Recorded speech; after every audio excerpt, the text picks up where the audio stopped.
Sí. Bueno, está bien, Sarita, Irma, ya pónganse a hacer algo, pero qué bueno que nos escuchen. Las quiero, gracias. Y bueno, yo estoy muy contenta de recibir a Elida Ríos, que bueno, ya de una manera constante nos visita en este espacio y nos pone en contacto, nos enlaza con gente pues muy valiosa, ¿no? Y con la que podemos aprender. Es el caso. Hoy vamos a hablar de tarot evolutivo y está con nosotros Marco Aurelio Navarro Ornelas. Él es constelador familiar certificado por el Instituto Sowelu y por el Instituto Hellinger en Alemania, maestro de constelaciones familiares en el Instituto Sowelu en México, en el Distrito Federal, tarólogo, configurador organizacional, facilitador de talleres y lecturas de tarot terapéutico en toda la República y autor del libro El mago que olvidó su poder, que lo tengo en mis manos y que yo les tengo una buena noticia. A lo mejor me voy a adelantar, pero les vamos entre el público que nos está siguiendo, vamos a obsequiar un ejemplar del mago que olvidó su poder, solo si se quedan con nosotros toda esta conversación. Sí.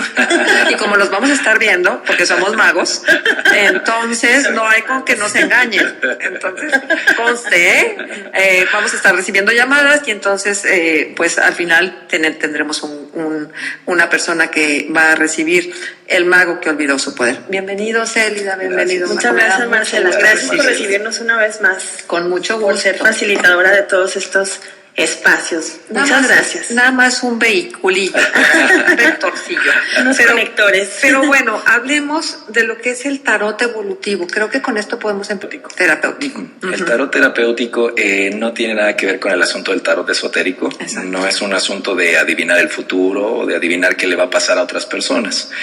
El tarot terapéutico es utilizar la herramienta del tarot, utilizar los arquetipos como los delimitó Carl Jung, para entender qué es lo que me está pasando en este momento. Básicamente es como una especie de espejo para ver desde dónde se está moviendo mi inconsciente, ¿no? A veces yo puedo decidir conscientemente, por ejemplo, puedo decir, oye, yo voy de aquí a Monterrey, ¿no? El tarot lo que hace ver es que, digamos por poner un ejemplo, estoy viendo en el tarot que tu coche no está en la carretera a Monterrey, tu coche va en la carretera hacia Durango. Entonces tú conscientemente puedes decir que vas a Monterrey, pero inconscientemente estás diciendo otra cosa. Y eso lo que te permite es decidir, sí, entonces bueno, cambio de planes y me voy a Durango, ¿no? O doy la vuelta, hago el retorno y me dirijo a Monterrey. Es decir, no es que te adivine el tarot, es que te hace pensar en tus decisiones. Exactamente, en estos movimientos inconscientes, ¿no? Digamos, de alguna manera la vida la movemos desde el consciente y desde el inconsciente. Desde el consciente es lo que viene de nuestra razón, lo que nosotros pensamos que es bueno, lo que sabemos que es bueno, pero está todo este mundo inconsciente que es un mundo, sí, es un mundo mágico, pues, porque no podemos acceder tan fácilmente a él. Y ese mundo mágico está conectado con nuestra familia, con la historia de nuestra familia, con las frases que nos han dicho cuando éramos pequeños, con nuestros miedos, con nuestros sentimientos, y todo ese mundo dentro de nosotros mueve a este mundo consciente. Entonces el tarot de alguna manera es como un puente o un espejo para poder entrar a ese mundo inconsciente y mirar todas estas pulsiones que me mueven, todos estos impulsos inconscientes que me llevan a hacer lo que hago. Es por eso que a veces yo digo, bueno, tengo este problema, ya leí 20,000 libros, ¿no? Ya sé que no debería hacerlo, ya sé que no es lo bueno para mí y lo sigo repitiendo. Entonces el tarot nos lleva a encontrar cuál es esta pulsión inconsciente que es la que mantiene ese movimiento en mí. Que puede ser un decreto que hicimos de manera inconsciente o puede ser algo heredado desde nuestra genealogía. Exactamente, ¿no? Si mis abuelos así lo hicieron, mis padres así lo hicieron, inconscientemente yo no sé hacerlo de otra manera porque así lo aprendí. O como dices, una frase que me dijeron cuando era niño, cuando era niña, y esa frase se queda grabada como una realidad. Y entonces, aún ya cuando soy adulto, aunque esa frase ya no me funcione, como está grabada en mi inconsciente, la sigo repitiendo una y otra vez. Oye, es que mucho de nuestra vida la rige el inconsciente. Sí, sí. Y desgraciadamente, por eso es que hay tanta necesidad de abrir los ojos, ¿no? Y abrir los ojos es conectarte con ese inconsciente que te permita entonces realmente una libertad para ir armando tu vida. Exacto. Sí, en el tarot hay esta imagen bonita que también es una imagen de los alquimistas, que es el hieros gamos. Se llama la boda de los gemelos sagrados. Los gemelos sagrados es tu inconsciente y tu consciente. Entonces, cuando consigues que tu inconsciente y tu consciente se casen, por así decirlo, no hagan esta maravillosa boda simbólica, entonces tu inconsciente surge a la luz y entonces puedes tener un mayor, no tanto control, porque en la vida hay cosas que no podemos controlar, pero al menos conciencia, más libertad y conciencia. Sí, y que no provenga de algo que tú dices, ¿y a qué horas yo dije que le iba a obedecer por siempre a mi mamá? Exactamente. O a qué horas dije que iba a repetir su vida para poder sanarla. Exactamente, sí. Fíjate, ha sido muy curioso. Aquí en Torreón llevo ya un rato trabajando y algo que he encontrado mucho es esta dinámica de familias que generan mucho dinero y de pronto se pierde. Sí. Es algo como sistémico que existe aquí en Torreón, ya sea que el abuelo, el bisabuelo o actualmente el esposo, está generando mucho dinero y de pronto está perdiendo, ¿no? Entonces hemos estado haciendo como todo este análisis de dónde viene este proceso, ¿no? Desde el momento en que aquí me contaban era la laguna, que era una laguna, entonces había abundancia natural. Y en algún momento se limita, ¿no? Esta abundancia natural y entonces la frase cambia a esto de tenemos que luchar por el desierto. ¿Cómo es la frase? Vencemos al desierto. Fatal. Cultivamos el espíritu. Pero frase fatal porque nosotros no vencemos al desierto. Convivimos. Exacto. Entonces es lindo lo de cultivar el espíritu, sí, ¿no? Exacto. Pero vencer el desierto. Pero porque ya eso es guerra, ¿no? Es que nos genera un asunto de guerra. Y muy soberbio, además. Exacto, ¿no? Entonces, ¿por qué no en vez de vencer al desierto, convivir con el desierto? Y entonces ya estas dinámicas ya no se tienen que repetir, porque, digamos, desde este enfoque transgeneracional, las historias que suceden que no acomodamos las repetimos. Entonces, si mi bisabuelo tuvo una fortuna muy grande y lo perdió, y yo no le doy un buen lugar a eso, inconscientemente a mí me va a estar pasando. ¿Y cómo es darle un buen lugar? Reconocer la historia de la persona y reconocer que esa es historia de mis ancestros. Que no es mía. Que no es mía. Porque a veces por amor es como si yo inconscientemente quisiera ayudarlos a cargar con eso. Ajá. Entonces, al repetir yo la historia inconscientemente es como si yo te dijera, abuelo, te ayudo a cargar esa pérdida tuya. ¿Sí? Cuando yo me doy cuenta que esa pérdida de mi abuelo le da dignidad a él, porque él fue el que lo vivió, él fue el que salió adelante, o como sea que lo haya vivido, fue su historia y eso le da dignidad.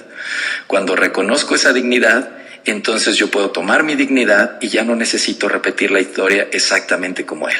Ajá. ¿Qué pasa, por ejemplo, con las muertes violentas? Es igual. Ahí en las muertes violentas generalmente es un shock. Entonces, como viene algo inesperado, no sé qué hacer con esa emoción, no sé cómo acomodarla. Generalmente en estas muertes se excluye a la persona.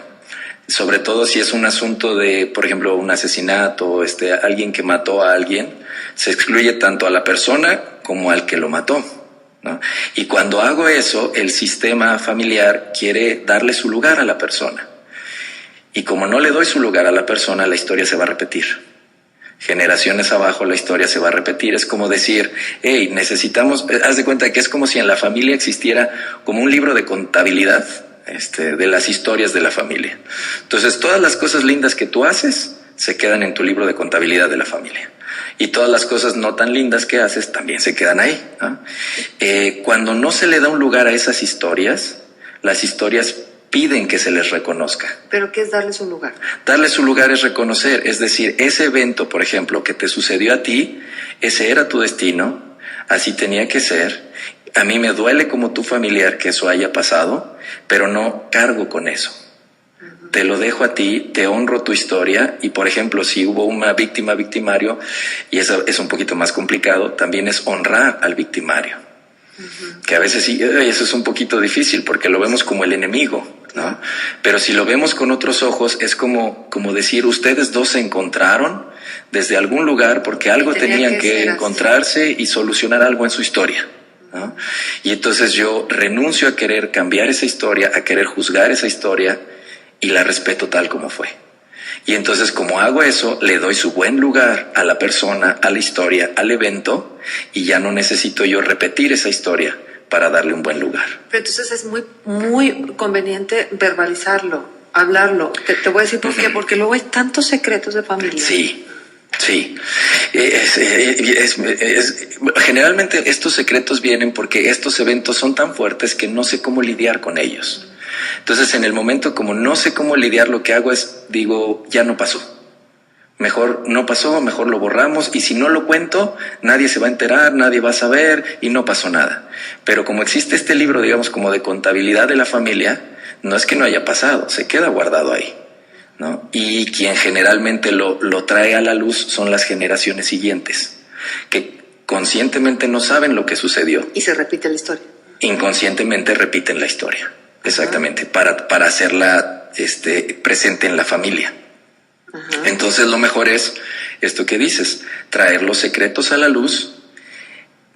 ¿Cómo podemos traer los secretos a la luz? Dándole su lugar a cada quien. El problema de los secretos es que generalmente hay culpables, hay víctimas y victimarios. Ajá. Y los víctimas y victimarios nos llevan a la culpa. Y entonces no queremos ni asumir la culpa ni echar la culpa. Cuando miramos desde este otro enfoque donde no hay culpas, donde es un evento que tuvo que suceder porque dos personas en cierta resonancia se encontraron para vivir eso que tenían que vivir, entonces no hay culpas. Claro. Sabes que recién nos dice Michelle Guy Martin de Un Curso de Milagros, nos dijo algo que a mí se me quedó así, me hizo mucho sentido. La culpa es el infierno. Exacto, sí. Y la culpa lo que hace es que te deja niño. La culpa no te deja crecer. Cuando te quedas en la culpa te quedas como niño chiquito, frenante. Cuando pasas de la culpa a la responsabilidad, ese es el momento de adultez. Dejas de ser niño y te haces responsable de los actos que tú generaste. Y se transforma tu vida, ¿no? Y se transforma, por supuesto. Porque entonces, como ya no eres culpable, ya no, digamos, eres libre. Oye, Marco, esto también nos pasa a nivel sociedad, ¿no? Claro.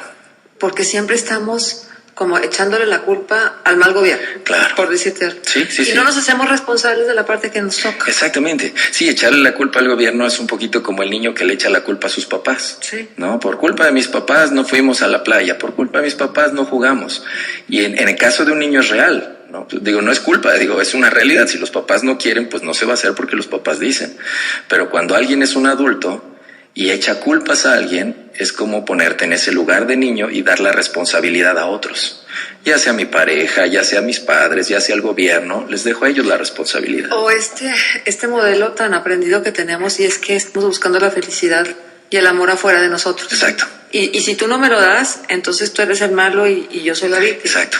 Y fíjate que algo que yo he trabajado mucho, yo tengo la fortuna de trabajar en todo el país, algo que he visto que nos hace mucho daño y trabajo mucho con eso, es esta dinámica en la cual en México tenemos este juego donde las mujeres son víctimas y los hombres somos victimarios. Sí. Y es una dinámica que aprendimos desde niños, ¿no? Yo le llamo la herida ancestral. Eso viene desde mucho tiempo atrás. Casi arquetípica, ¿no? Sí. Pero fíjate, es muy curioso que es en nuestro país. Hay una terapeuta que se llama Anwen St. Just. Y el otro día platicaba con ella viaja por todo el mundo y me decía, mira, en cada país, dice que yo llego, hago la pregunta. ¿Cuál es la pregunta del país? ¿Cuál es la pregunta que mueve a las personas del país? ¿No? Me dice, por ejemplo, en Estados Unidos la pregunta es, ¿me la crees? Eso es como lo que los mueve, ¿no? Dice, en Alemania la pregunta es, ¿soy suficiente? En Suiza me parece, como es un país pequeñito, dice, ¿hay espacio para mí? ¿No? Dice, en Italia la pregunta es, ¿dónde está mamá? Y obviamente pues yo le pregunté, y nosotros los mexicanos, ¿cuál es nuestra pregunta? Y ella dice, la pregunta de los mexicanos es, ¿dónde está papá? Okay. Entonces esa es una dinámica desde donde vienen todas estas dinámicas del paternalismo, de los conflictos entre hombres y mujeres, de las madres solteras, de la violencia. Es como si el hombre no tuviéramos un lugar, porque el lugar que tenemos los hombres es un lugar artificioso desde el machismo, ¿no? Entonces es un lugar de violencia, de gritos, de agresión, que es llamativo, pero desde ese lugar los hombres tampoco estamos ahí. Porque si vieras eso como un arquetipo, como un esquema, detrás de ese arquetipo hay un ser humano, ¿sí? Pero no miramos al ser humano, no miramos al hombre. Entonces, las mujeres no se miran como mujeres y los hombres no nos miramos como hombres. Y ahí es donde vienen todos estos grandes conflictos en la sociedad. Está en el rol. Exactamente. Entonces, es curioso porque la violencia entre un hombre y una mujer es la esencia de toda la violencia en el país. Porque eso inicia en una relación de pareja y luego eso es una familia y luego eso es una sociedad y luego eso es un país y eso ya llega hasta las naciones. Por eso para mí es muy importante esta conciencia de las mujeres de que tomen su lugar, Y digo, ¿por qué las mujeres? Porque en este momento las mujeres son las que más están en todas estas dinámicas de las emociones. Por este mismo arquetipo ancestral, digamos, la mujer tiene permiso a escuchar su emoción. Tiene permiso de reconocer cómo se siente. Los hombres no tenemos permiso, ¿no? A una mujer le preguntas, ¿cómo estás? Y te va a decir, estoy un poco triste, pero también tanto deprimida y siento un poco de alegría, ¿no? Es así específico. Y a un hombre le preguntas, ¿cómo estás? Te va a decir, bien, ¿no? ¿no? Si está mal, pues, si le cuesta, te va a decir mal, ¿no? Pero de ahí en fuera Pero, no ¿sabes, tenemos ese permiso. Marco, es tan poderoso ese modelaje, que de pronto si un hombre tú le preguntas a un hombre, ¿cómo estás? Y el hombre te dice, ¿qué me lleva? Claro. ¿Sí? ¿Qué me lleva? Tú dices, ay, o sea, empieza la etiqueta de, pues, híjole, pues qué poco hombre, o sea, ¿dónde está el valor? ¿Dónde está el echarte para adelante? El capitán del barco no se puede asustar. Claro. Todas estas frases que también son tan socorridas. Claro, fíjate, Unwin decía, las mujeres lo mejor que pueden hacer para evitar cualquier conflicto, cualquier guerra, es respetar a los hombres. Y dice, pero el problema es que nosotras las mujeres necesitamos que los hombres nos demuestren que merecen respeto. Dice, y ningún hombre va a poder hacer eso. Dice, las mujeres necesitamos respetar a los hombres simple y sencillamente por el hecho de ser hombres. Así como los hombres tenemos que respetar a las mujeres por el simple y sencillo hecho de ser mujeres. Y en una conferencia alguien le preguntaba, oye, ¿y los hombres qué tenemos que hacer? ¿No? Dice, los hombres sí respetan a las mujeres, porque ancestralmente, genéticamente, existe esta cosa de protección del macho a la hembra. Es una cuestión biológica. Exactamente. Completamente instintiva. Exacto, dice, pero el problema es que los hombres no respetan a sus padres hombres. Entonces un hombre que no respeta a su padre hombre, no se respeta como hombre, y entonces no va a poder respetar a una mujer. Híjole. Estaría pendiente. Pero déjenme hacer pausa comercial y vamos a regresar. Les recuerdo que tenemos este libro, digo, ya lo escucharon, por lo menos en estos minutos, y la verdad es que resulta sumamente interesante, y seguramente la lectura de El mago que olvidó su poder debe de ser también tan interesante como tener a Marco Navarro en vivo en el estudio. Vamos a la pausa, regresamos.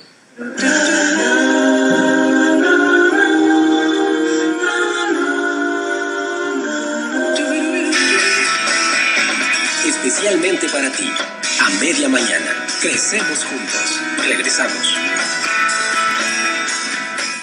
Camerata de Coahuila presenta la mejor guitarra de España.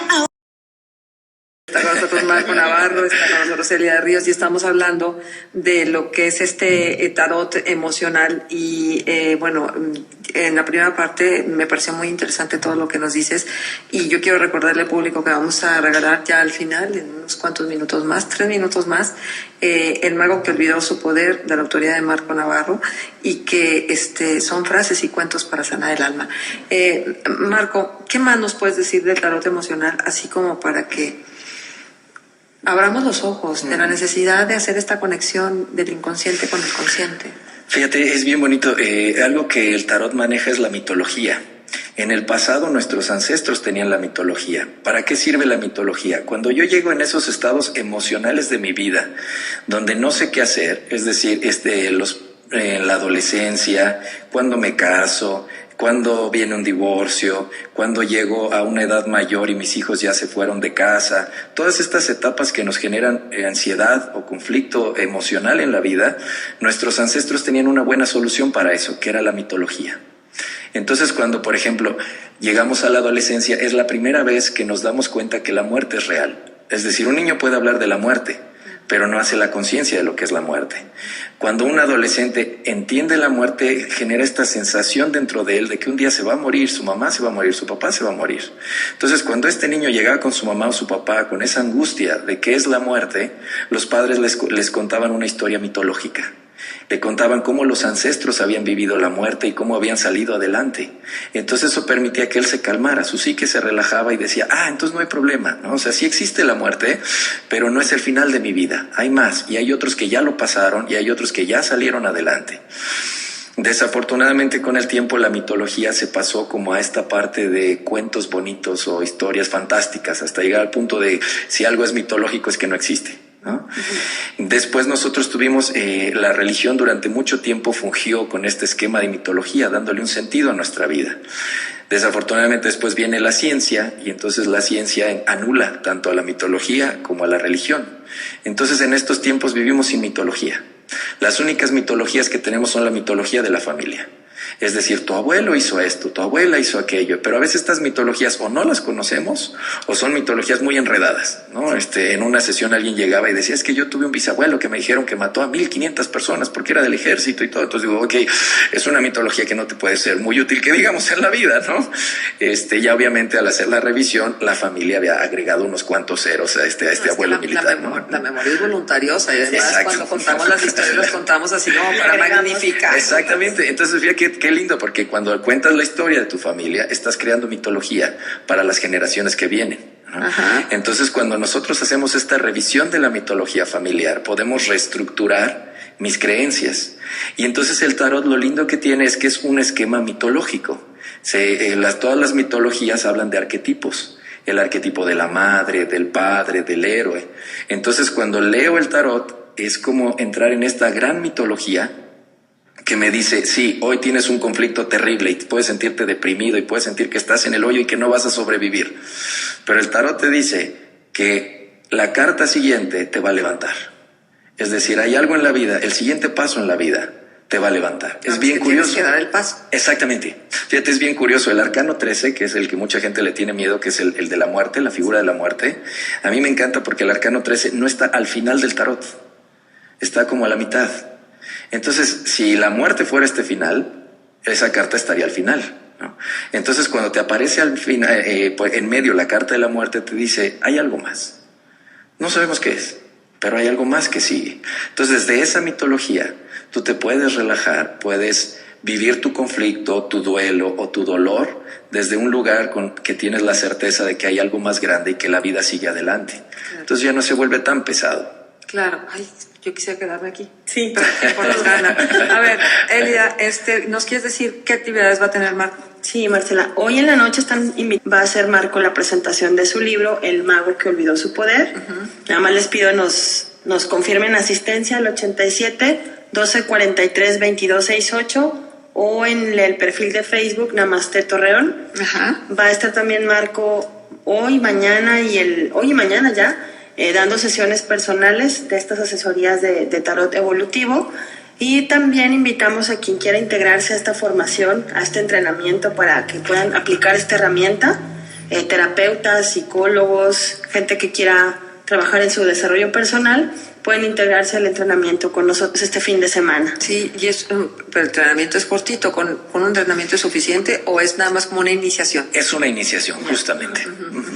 Muy bien, pues entonces, informes en este teléfono que tú nos has dado. 87 12 43 22 68. Y nada más, bueno, invitarlos a visitar mi página de Facebook, que es Página Marco Navarro, todo en minúsculas, así pegadito, Página Marco Navarro, y mi página donde es mi blog, que es blogmarconavarro.blogspot.com. Te seguiré. Excelente.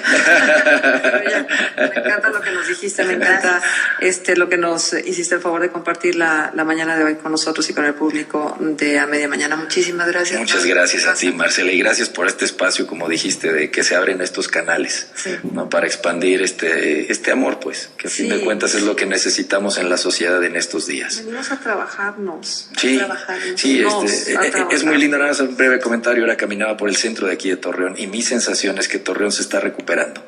Mi sensación es como alguien que estuvo enfermito y se está recuperando y está muy bien y la recuperación va muy bien. Entonces estos espacios son lindos, como inyectarle un poquito de nutrientes, de vitaminas para que se siga levantando. Sí, se está recuperando, pero hay que seguirle dando caldito de pollo. Exactamente. Elida, muchísimas gracias. ¿Y sabes quién va a leer tu libro? Betsabe Guadalupe Sánchez, que es la ganadora del libro, que la esperamos aquí en Acuña 276, su segundo piso, en horario de oficina.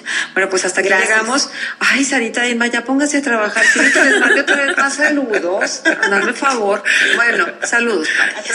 11:31, 14 grados. Muchísimas gracias. Un gusto haber estado con ustedes. Se quedan ahora con Israel Castillo como matutino. Mañana 4 años de nuestra hermosísima y querida estación que nos recibe y que nos ha recibido desde hace, bueno, ya no les digo cuántos porque ya me da pena, pero muchos años. Muchísimas gracias a Q y felicidades por estos 4 años. Felicidades. Que ya acabó el sentimiento cambiar. El tiempo no es un buen guardián y la distancia